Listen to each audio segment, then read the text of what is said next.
Hello, and welcome to this episode of Drop the Act, brought to you by Performing Perfectly. And today we're dropping the act with two actors. So keep listening for hints and tips on effective communication and performance from stars of the West End and Broadway.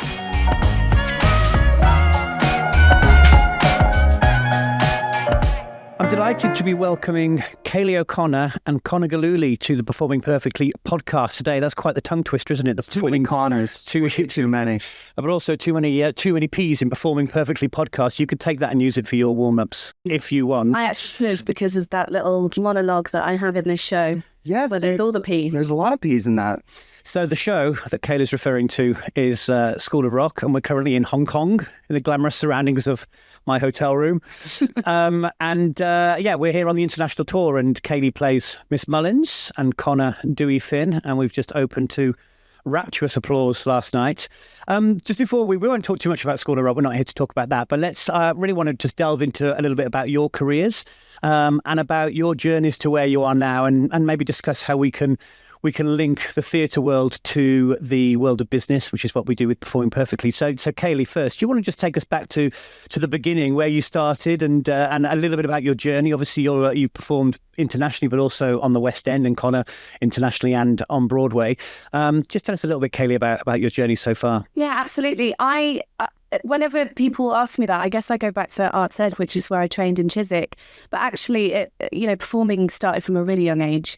I think I got into this profession because I was obsessed with people and analysing and observing people from a really young age. The youngest age I can remember is probably 4, and I was kind of obsessed with impersonations and funnily enough, I know we were briefly talking about this a minute ago, but body language and how people walk, how people talk, how people communicate.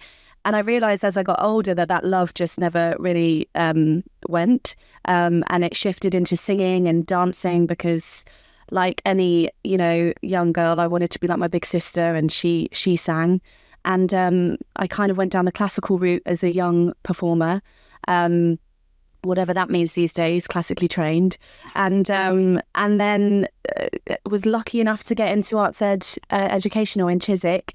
I did a 3-year degree in musical theatre, and I've not really looked back yet. Still going, and it's been a journey for sure. Well, let's hold that thought and jump to Conor. Hi, Conor. Hi there. Give us a little background to your journey. Obviously, the only American in the company. The lone Yankee. Indeed. Where did it all start for you? Yeah, I went to school and got for theater. Right after school, I had a group of friends, and we went to we put a show together and went to the Edinburgh Fringe Festival. And right after that, I just packed up all my stuff and moved to New York. I was planning on moving to LA or whatever, but I suddenly, through the showcase that I did, got an agent in New York. So all of a sudden I knew one person in New York. So, okay, I guess I'm going to New York. So I moved into a closet space in my first little New York apartment, and did some poor stand-up comedy. I'll just call it stand-up without comedy. And did that for about a year, and then randomly got an audition for the U.S. tour of School of Rock. I went in, had a call back that same day, and they called me later and said, like, hey, come on back in like 2 weeks. And by the way, Andrew Lloyd Webber's going to be there. Okay. Oh, cool. Yeah, no problem. Yeah, great. So went and did the audition. Couple days later, I got the call, like, you didn't get the tour, but you got Broadway and you start tomorrow. So they put me on a fast track where I learned the Dewey role in like 3 weeks and the ensemble track in 1 week. And then at the end of those 4 weeks, I went on in the ensemble as a Dewey cover. And then a couple months later, they bumped me up to alternate, where I would do all the matinees. And after that, after we finished in 2019, I went on to do the tour throughout Korea. And then, I'd been doing a lot of TV, film work and stuff in the meantime, after the pandemic and things like that. And then got the call, hey, do you want to do the old School of Rock bus again? I'm like, I'll hop on. do it. So when you say it all like that, it sounds straightforward. It sounds easy. It sounds like, I did this. There was Andrew Lloyd Webber, and suddenly I got that role. But it was when I was writing questions for today, the words I found myself writing down from my own experience as well is rejection, resilience, my mindset. It's not usually the case that you leave drama school and jump straight into a Broadway show or into the West End. Yeah. Can you just maybe talk about the journey for you from that point of view, and what the sort of setbacks that you face, and how you had to look after yourself and approach this industry? Yeah, my dad was a salesman, and he gave me some really good advice long ago. And he said that you should collect no's. Collect rejection, because every no that you get, you're that much closer to a yes.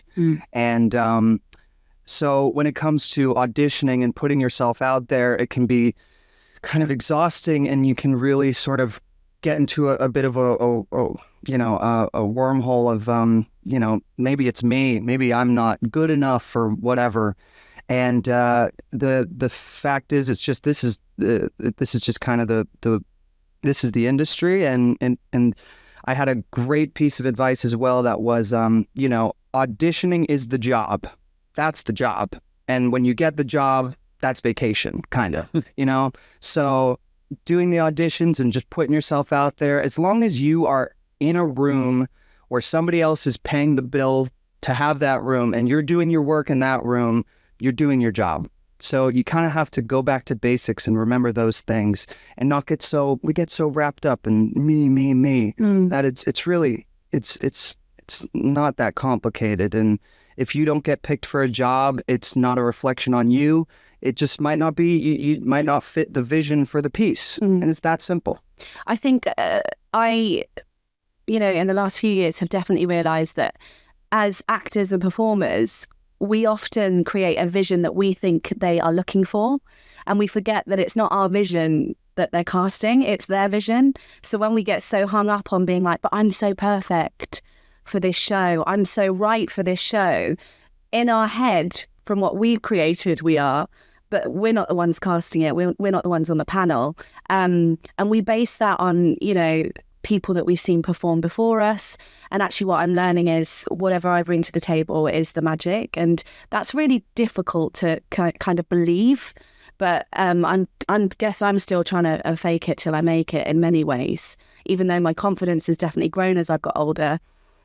And my understanding of the business has, got clearer.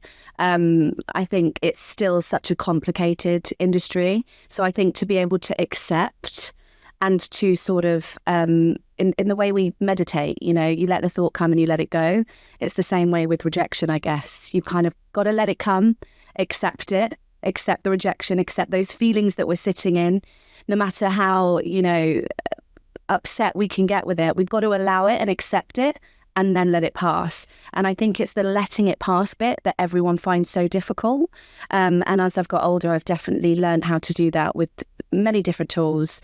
One being finding happiness outside of the work that we do, and not just relying on so much of what we do as a career in a business. And I realize that doesn't mean that I'm any less serious about the work I do. If anything, it makes the work I do better in the room. So yeah, it's really interesting, and it's definitely changed throughout the years. So that mental mindset is so important. I mean, I remember saying to many people that I've experienced some amazing highs as a performer, and then also as a director, coming to countries that I would never imagine I'd come to, and being in wonderful opening nights and going through that process. But I've also experienced all those lows, and I think the highs are extremely good and the lows can be extremely low. Yeah, exactly. And it's managing that, isn't it? So you talk about mindset and learning, and how long did that take? You know what I mean? In the early part of your career, was that something you really had to battle with, and it's taken time to really? Yeah, I think I've been really lucky to have a support network around me who really have encouraged me and been there for me, which I really do see, I now see as a privilege, because I realise not everyone has that, whether it's because they don't agree with the career path that they've gone down, or whether it's because they, don't have the luxury of a family or friendships around them that support them. So that's definitely been a huge crutch for me, and parents who keep me very grounded You're laughing because you've met my mum and my dad. But they keep me really grounded. And I think it has taken time. I was in a similar position to Connor when I graduated in my third year. I left early at Arts Ed to go into the West End in the Fantastics, which off Broadway has lasted 60 years. We lasted two months in the West End.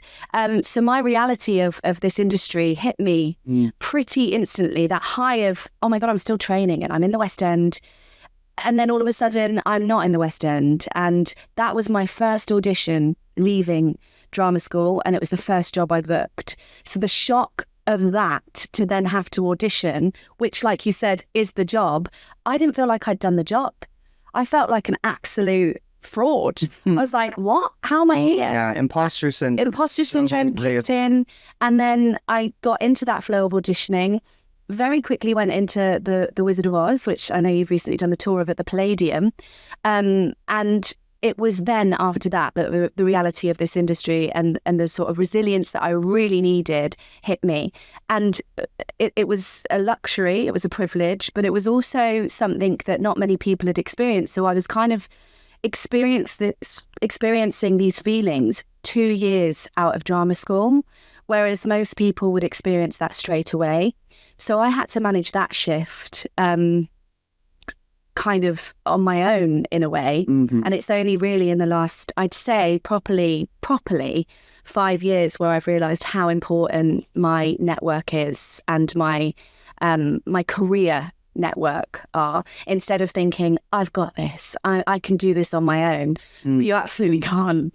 And Connor, you need that support. Connor, you just picked up on imposter syndrome there. And I know going into businesses, when we work with Performing Perfectly, there's quite a lot of people who suddenly find themselves thrust into a role where they go, I'm not sure I should be here, and really struggle with that. Can you, how can you relate to that, and how have you managed that? Yeah, absolutely. When I was doing the Broadway gig, I was like kind of straight out of school, and I was like 24, going on 25, and since I was doing just the matinees, I had a sweet gig, and I didn't have to be in the building for whenever I wasn't doing my shows. So I would come in Wednesdays, Saturdays, and Sundays, and I'd come in and I would feel like at first I was just going with the flow, just sort of in the dream of it, and like, whoa, this is crazy. And then as I sort of settled into it, I started getting these feelings of like, I feel like I'm going to get fired. I feel like I've been away for a couple of days. I feel like the building has changed. And I just started dropping these thoughts into my own head, or like, I feel like producers or the director, I feel like they don't like me or whatever. And I've realized that it's like, those are things I'm putting on other people, me putting my own sort of insecurities onto other people, thinking that they're thinking that about me, and that was something that I struggled with for a little bit, and I still struggle with that stuff, Also, us talking about this right now, it's like, it's easy to have this kind of perspective because we are employed right now, and that's great. So we have this kind of perspective and sort of a clear head about the way things are. But then sometimes, when we don't have a job and we're auditioning, it's really easy to just be like, I'm the problem, or I'm not good enough. And this might be, I might be going off on a tangent here or making something up that's not there, but I remember when I was working on School of Rock in London, there was, of course, our Dewey Finns have always been really of the sort of Jack Black mould. They've been very similar. And there was the rumour from over the pond, there's this new Dewey, and he's a skinny Dewey, and he's a bit like Jim Carrey, and he's so different. This is Lawrence Conner, the director, saying this, and, people raving about you. But did you sort of feel a pressure that you were going in and doing something different to the norm? And how was that going to be received? Yeah, luckily, I had great support, when I wasn't having those imposter syndrome thoughts, the resident director there, David Ratura, who's sort of championed me, really told me to lean into it and put my own fingerprint on it, because whatever it is that I did was something different. And so when it comes to, other people saying things about the performance or whatever, I've learned to just kind of, whether it's good or bad, it has nothing to do with me. I just got to do the work, and however it's received is how it's received. It's a good for our line of work. When I say our line of work, I mean the sort of performing perfectly world.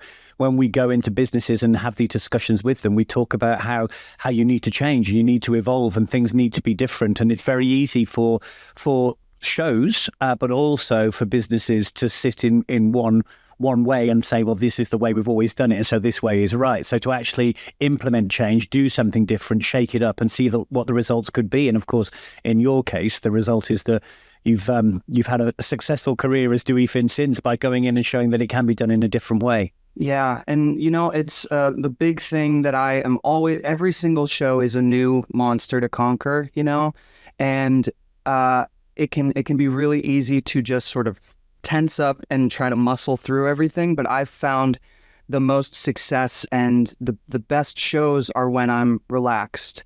And it sounds so simple, but it's hard to really implement, because when you're relaxed, you can play. And when you can play, you find new things that are genuine, and you shake up those foundations, try things that may not work, but at least you're making a conscious effort to just stay open. And because it's so easy to get into a routine again and again, especially doing a show again and again and again.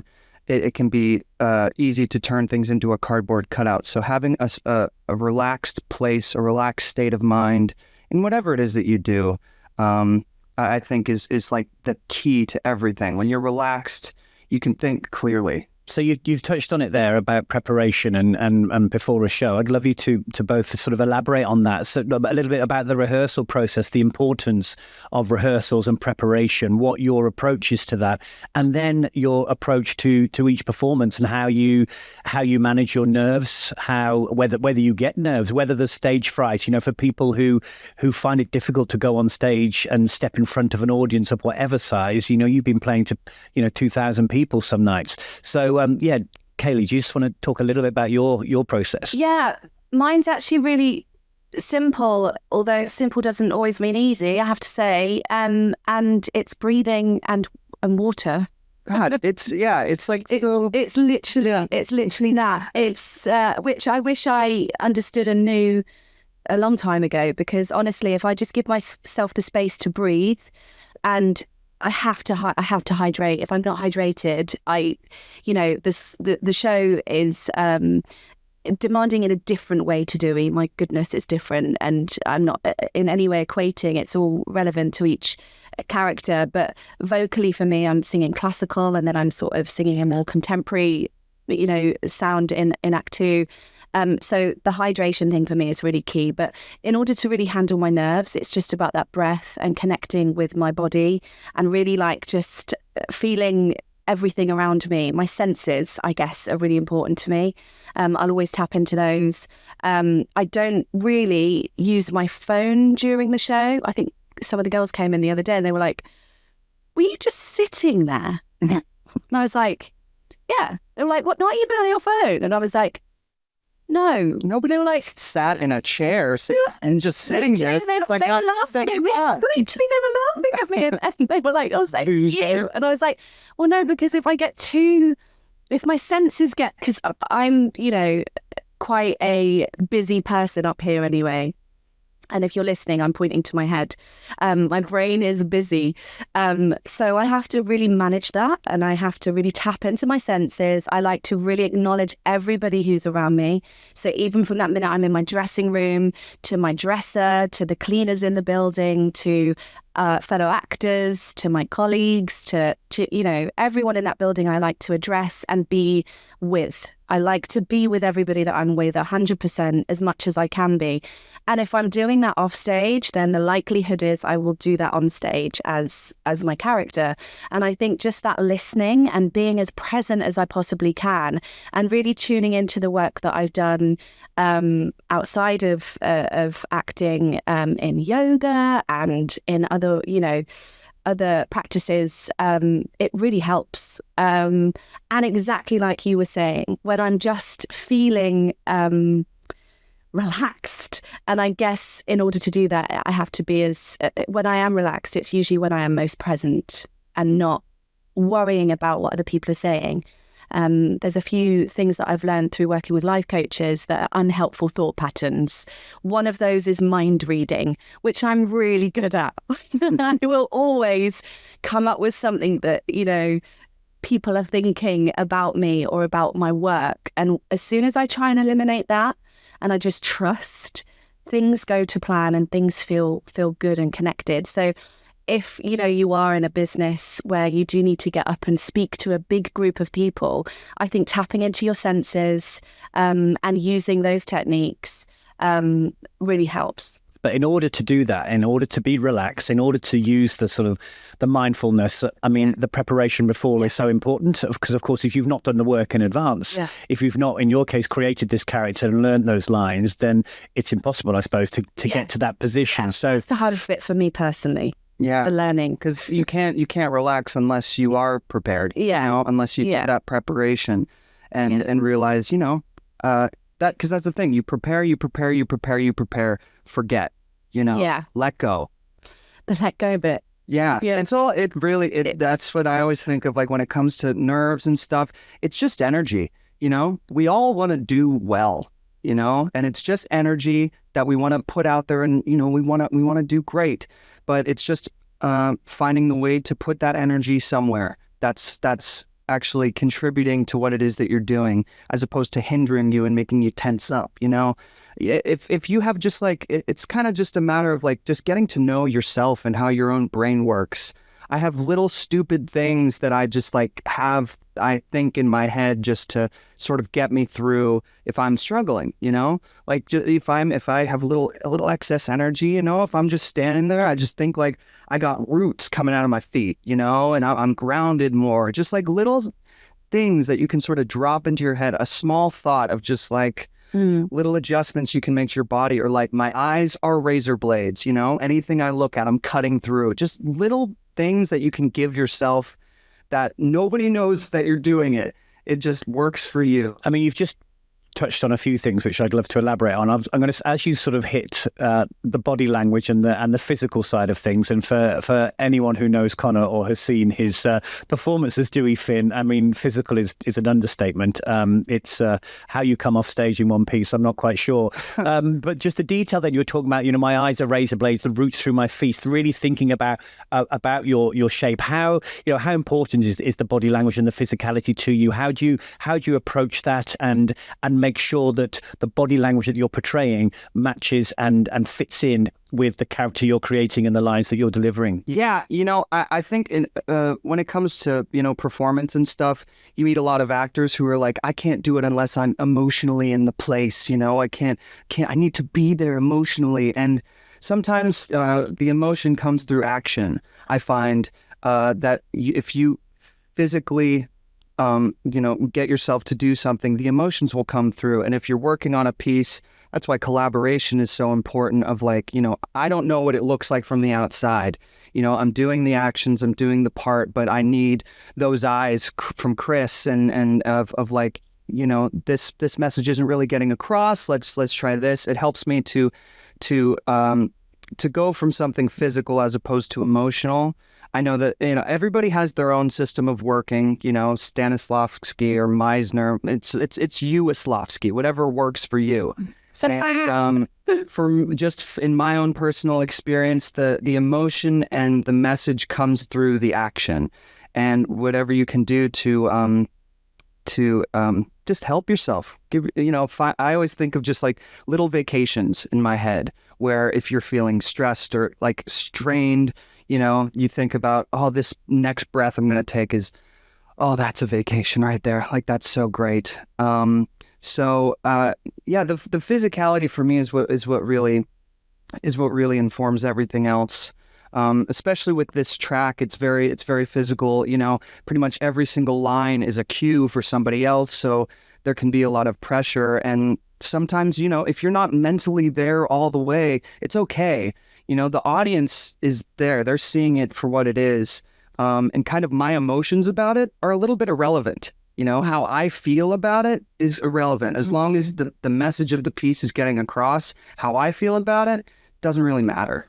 And Ceili, what about your process preparing a character? So from getting the script, the words on the page, learning that and then creating the physicality to go with that. So when we're working with businesses, of course, we're talking about the importance of your body language, of the words you use, and of course the tone and the delivery. So we're asking people to really consider that, and how they can watch themselves, how they can rehearse, how they can listen to what they're doing and be aware. Obviously for you, the words are there, the language is given to you, you've got that, you know a little bit about the background of the character, but then it's yours to create. So what's sort of the process you go through of putting those three things together to make sure that the final picture gives the perfect effective communication, as it were? Yeah, absolutely. I mean, for me, it's all about honing in on what I already know, and then a little bit of research, I guess. But I think a lot of the time we know so much more than we think, and we can hone in on what we know already and use that more. So subconsciously, actually, when I first started in rehearsals, I took on a lot of characteristics of my mum, because she was in education. She's been in education her whole life. And my other inspiration, which was my head teacher as a child. And I'm going to add that Ceili plays a head teacher in School of Rock, just for anyone who's listening and doesn't know. So there was this kind of, I'm pointing to my gut here, but there was this sort of, and I think that's a lot of where my energy comes from with Miss Mullins is here. And I guess, I don't know, the minute I do that, my body language completely changes, and then it goes to my chest. So I guess my 3 points of contact are my feet, my stomach, and my chest. And I think I have to constantly remind myself when I'm getting tired of that, because what will naturally happen is my shoulders will go forward and I will slump. And slumping doesn't put across power. And that's what I have to do when I'm on stage. Most of the time, I have to come across like I have that power and that control and that composure. And I think if you are, speaking to a big audience, any kind of event, whether that is in character or as yourself, those three key points of my body are going to really help with that. And it's all about just doing what I can to help them, I guess, trust me. So that really helps me for sure. And just honing in on how I have seen people in that sort of position walk into a room. No one in that position has ever walked into the room looking down, bad eye contact, shoulders slumped forward, with a small voice. It's quite the opposite. So it's those really basic things that we see every day, and just about aligning them with what we need to do and the message we need to put across that really helps, I guess. And have I answered? Yeah, no, completely. And do either of you, do you film yourself and watch yourself back, or listen to yourself, when you're preparing a character, creating a role? That's a tricky one. It depends if I'm really honest with you, it depends how I'm feeling about myself. I'm going to be really honest. I have done in the past for sure, and I find it really useful, because I think analysing and being critical of ourselves in a really positive way, and I mean that in a what's the word when it's positive criticism? Constructive. Thank you. That's what I'm here for. Thank you. We've done that a couple of times this week. Thank you. I think that constructive criticism, about ourselves is really important. But I think it's about being careful not to overstep that constructive criticism and go into annihilating ourselves. And I suppose, Conner, you hit the nail on the head that in our line of work in theatre, you have a team around. I was going to say a great team, but I'm one of those, so I shouldn't say that. You have a team around you who will watch and who will note and who will be advising on the performance. So you know that if something's not working, you're going to get that response. For business individuals who are thinking about how they're going to step into a room and take a meeting, or how they're going to portray themselves on a stage, giving some sort of speech, they've only got themselves. And so that's why it's so important to have that support network around you. And if people like yourselves are around to help with that, then that's amazing. Yeah. Because I think it can, I think, again, something I always think is that we underestimate the tools that we have as actors and how we can use those outside of the auditorium, the stage, the rehearsal room. I think we have so much more that we can offer elsewhere, and we forget that about ourselves because we're so hyper-focused on getting the auditions done, getting the job done. And what I've learned is that all of these amazing skills that we have can be used in so many other different areas in life, and business is absolutely one of them, and communicating is another. When we work with businesses, we're always talking about awareness, to be aware of what's at your disposal, what you can use physically, vocally, to be able to deliver your message and to make change within a company, or to get that sale, whatever it might be. And we talk about the masks that we wear as people. Now in theatre we take it to the extreme. The mask you're putting on, although there's probably a little bit of Conner in Dewey. I mean, actually there's more than a little. You have to create that role, you have to create that character. And we're asking people sometimes in business to say, listen, there's all these different versions of ourselves that we use. They're all authentic, but the way I speak as Chris to Ceili is going to be very different to the way I speak to my wife, because I know her so well, and I would say things to her that I would never dream to say to you. So if that sounds inappropriate, but you know what I mean. And so, it's being aware of what mask you have to put on for a particular moment in order to get your message across. With that in mind, when you're creating these characters and then trying to sort of build rapport, I suppose, with the audience. I mean, is there anything you can relate to there, or you can give tips on maybe for people how they can connect with an audience, how they can make sure that you've got an audience on side? What do you do to build that rapport? Well, I think just the hugest thing is if the audience or whoever you're speaking to, if they feel that you're having a good time and you want to be there and you're enjoying yourself, they can't help but do the same. If you're there and you're giving it and you're relaxed and calm and cool, you're welcoming everybody to feel that exact same way. And again, when you're relaxed, you're more receptive, and you can communicate easier. And honestly, just talking about masks and stuff, probably nothing makes me more anxious than talking about myself, like in this like this. But, going on stage and doing the Dewey character, it's something I admire about the character is the lack of inhibitions and the no barriers, to a fault, of course. So actually, there's something for you that's quite nice to be able to step out of yourself and not hide behind someone else, but be someone else for a while and feel that you can do something different. Yeah. I mean, life is acting. All of it is acting. No matter what you do, we're all playing a part in some sort of way, just wearing a different mask. And but truly, it's just about being genuine. I think that's, and I think that's everyone. Whenever we're talking to them, they always say, but it's not authentic. And well, it is authentic. It's still a version of yourself. You should always be authentic I'm talking about within business, whether it's a difficult conversation or that you're having, or whether it's a team meeting, or whether it's a massive speech trying to sell your product. You might need to step into a different version of yourself. You might need to play a bit more of a character to get what you want, but it's about being authentic, and it's also about being, you just said, natural. And we talk about real change happening at a feeling level. So how do you evoke that emotional response? And I suppose that's something you both have to do night after night in different ways, but to get an emotional response from the audience is. Do you think, Ceili, about how am I going to push those buttons? Do you have little hints and tips on that, or is it just is it the music and the script that's given to you that helps you do that? I think it's about the story. I think it all goes back to like what story am I telling? Yesterday, before I went on for the show last night, I just reminded myself again, I was like, just tell the story.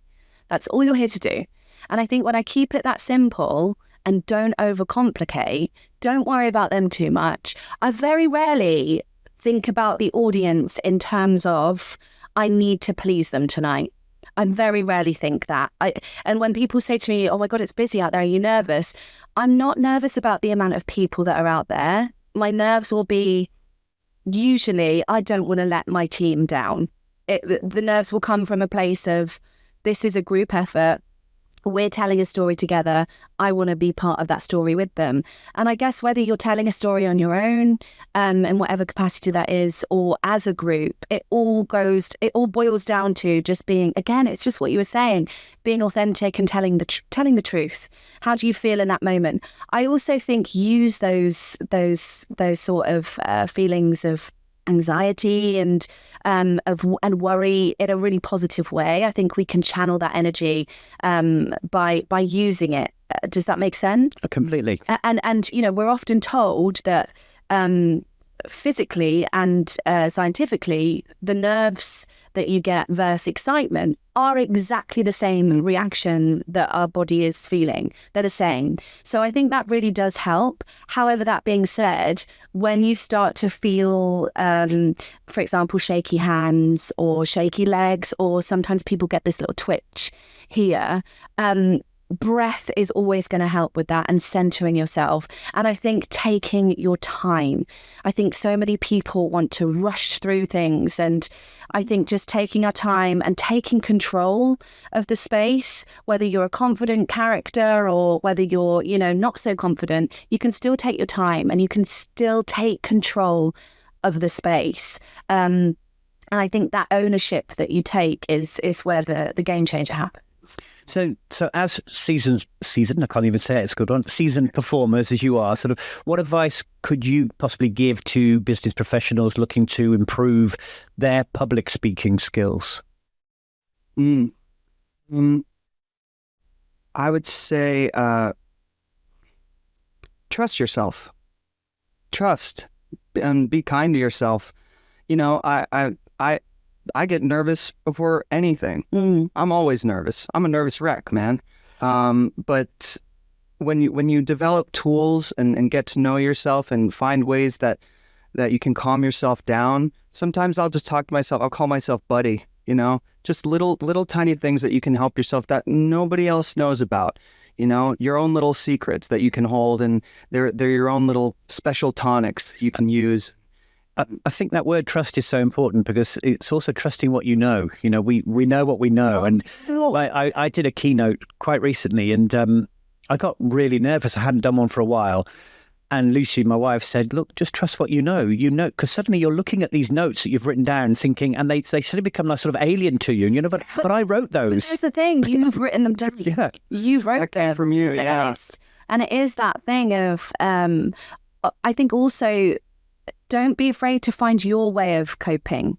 Your way of coping and your way of managing might be different to the person that's on next or the person that was on before. Their style might be very different to you. And I think it's about taking ownership of what you bring to the party, as opposed to going, oh my God, they were really good, I have to be like them. Mm-hmm. And that trust that you have in yourself and your own style and your own way of coping, as well as your own way of delivering, is so important. And it's that, again, it's taking ownership. And jumping back, Conner, to both of you, but Conner, you mentioned something your father had said, which was great advice. Are there any other sort of memorable experiences or lessons you've learned along the way, things that people have said to you that have stuck with you, or experiences you found yourself in that maybe have been negative but have been a great learning curve for moving forward in your world as actors and performers and public speakers? I've been very lucky to meet a bunch of people who've given just amazing advice, and just a couple of nuggets that I have is the things that make you a better artist make you a better person. The things like the basics of being present as you can be.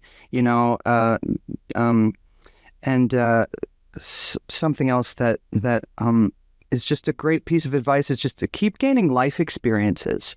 Especially in improv, I got that advice. Is just keep gaining life experiences, because everything that you do, every little moment in your life, you can put into your little kit bag, and you can hold on to those experiences, and they can inform you, and you can bring something new. And that's kind of the best thing about what we do, is that and I mean this in any sort of field, the work, and I mean this in the best way, the work is never done. It's an endless open abyss in the best way, that there's infinite possibilities, a million different ways to approach things. I can say great 50 different ways, great, and whatever. But just there's a million ways to do things. So play around. Play is everything. Play is life.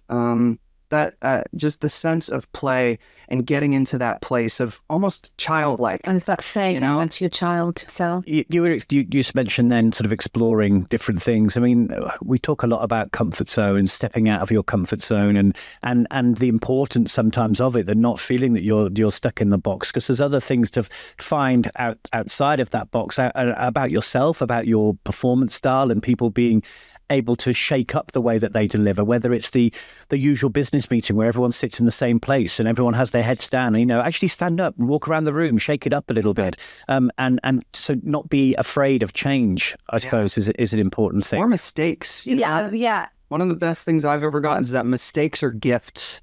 Mistakes can be, some of the best things can happen on stage because of a mistake.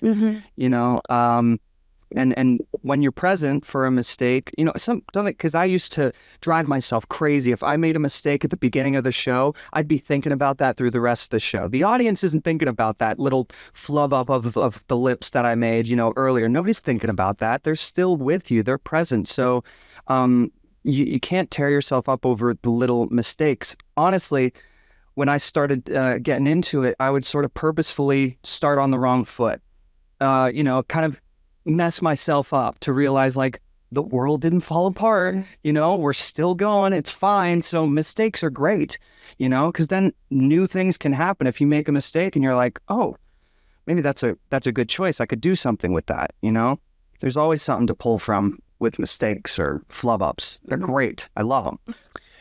You mentioned the word childish a minute ago, and I think we probably should just mention the 12 little demons that are on stage with us every night. Not on stage with me, but on stage with you. For those people who don't know, School of Rock has a cast of on stage 12 children, but backstage many more, of talented individuals who sing, dance, act, play instruments, and it's something to behold. And yeah, a lot of the work we do often ends us within sport, and we start comparing sort of grassroots and where children might start in football, and how they manage young people, and what that approach is. And of course, in sport, it's been picked up that sometimes it's been quite tough. And now the whole idea that actually, if you could nurture, if you can keep things positive and develop in that way, that's going to have a much better effect. What's your experience been of working with these young actors? How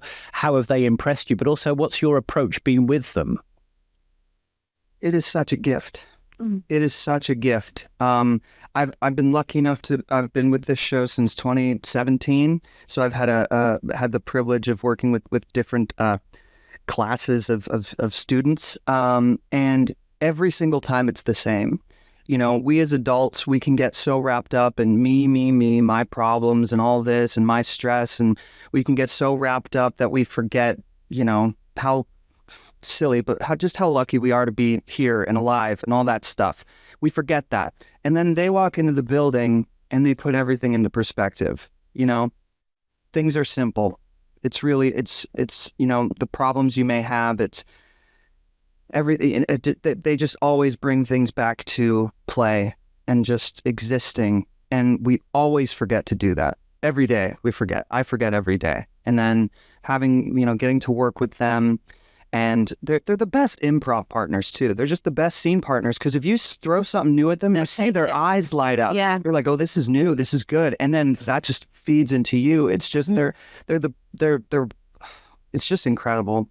They every single one of them that I've been lucky to meet has been that's the ultimate privilege of this job is working with them. To be a footnote of a footnote in their journey is just so cool. Yeah, it's really cool. I had a moment yesterday where we get to spend a tiny moment in the audience and just watch the show for a couple of minutes. And my reactions were just so genuine, and it's that moment of just being like, oh my goodness, this really is a privilege to watch these young people, start their journeys. Whether they decide to continue as a performer or not, it doesn't matter, because this life experience and this joy and this, work that they are doing now, I know is going to serve them for the rest of their life.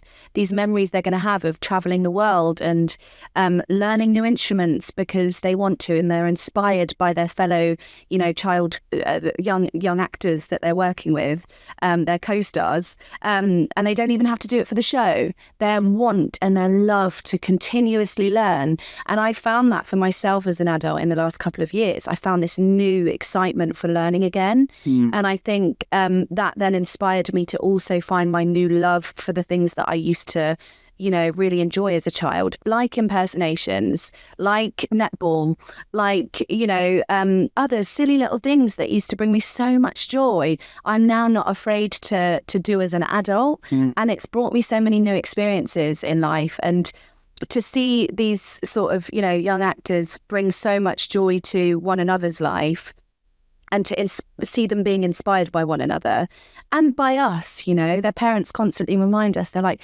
just, you're really inspiring them. You go, oh my goodness, yeah, we're here to set a, tone for them as well. And we adore the kids, don't we? They're amazing. I mean, we have a great relationship with them all as individuals. They have their own little bit of magic that they bring to the day. I think for me, I've worked on a lot of shows, and I've been fortunate enough to do School of Rock around the world, and I'll never get tired of those auditions when the young actors pick up their instruments and start playing, and you just can't believe that someone of 10, 11, 12 years old can do what they can do with no fear and complete enjoyment. Oh.